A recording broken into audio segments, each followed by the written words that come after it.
สำหรับวิดีโอใดข้างยักษ์ชงกระปงตะบังหันนี่คือจีบเพชรอุปกรณ์กัดสมาร์ทพลายไว้ได้ยังมาเปะจมูกนังกุยจนมาสุดให้นี่คือเจสกรรมเพียบเชียงกอดกำปงแต่สารบองกัดสมาร์ทบองบานเคยตัวเจแสดงแต่มาลองอุปกรณ์กัดสมาร์ทพลายไว้ได้ยังมาเปะจมูกนังกุยจนมาสุดนี้ได้คือมีแหลกขนาดปัจจัยเกตเจงปีโรงจักได้ยังผลิตเจงปีโรงจักตัวมันแมนจีผลิตภัณฑ์ได้ยังกายชนะได้ตีสำหรับอุปกรณ์กัดสมาร์ทพลายไว้นี้ได้คือซีเปรงตัดจำนายตัดกัดบานรหัสตอนจัดกัดจะจำมดมันจบวัวជាពិសេសទៀតនោះសម្រាប់ឧបករណ៍កាត់ស្មៅផ្លាយវាយដែលយើងបំពាក់ជាមួយនឹងគោយន្តមួយសុទ្ធនេះដែរគឺជាប្រភេទឧបករណ៍ដែលមាំធន់ប្រើប្រាស់បានយូរងាយស្រួលនៅក្នុងការប្រើប្រាស់មិនធ្វើឲ្យបងពិបាកនៅក្នុងការប្រើកម្លាំង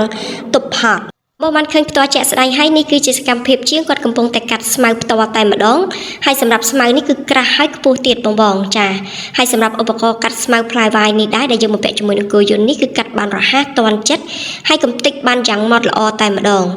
លក្ខណៈពិសេសរបស់ឧបករណ៍កាត់ស្មៅផ្លែវាយនេះដែរគឺមានផ្លែរហូតដល់3ជួរគឺមានផ្លែត្រង់ខាងលើនឹង2ជួរមានជាប្រភេទផ្លែវាយនៅខាងក្រោមទៀតអញ្ចឹងសម្រាប់ស្មៅមានវល្លិមានអីគឺកំទេចបានយ៉ាងម៉ត់ល្អតែម្ដងហើយសម្រាប់បងដែលគាត់ត្រូវការជាប្រភេទឧបករណ៍កាត់ស្មៅផ្លែវាយដែលបំពាក់ជាមួយនឹងគោយន្តមួយសុទ្ធគឺបងអាចធ្វើការទំនាក់ទំនងជាមួយនឹងលេខទូរស័ព្ទរបស់ Page ដែលមាននៅខាងក្រោមនឹងស្រាប់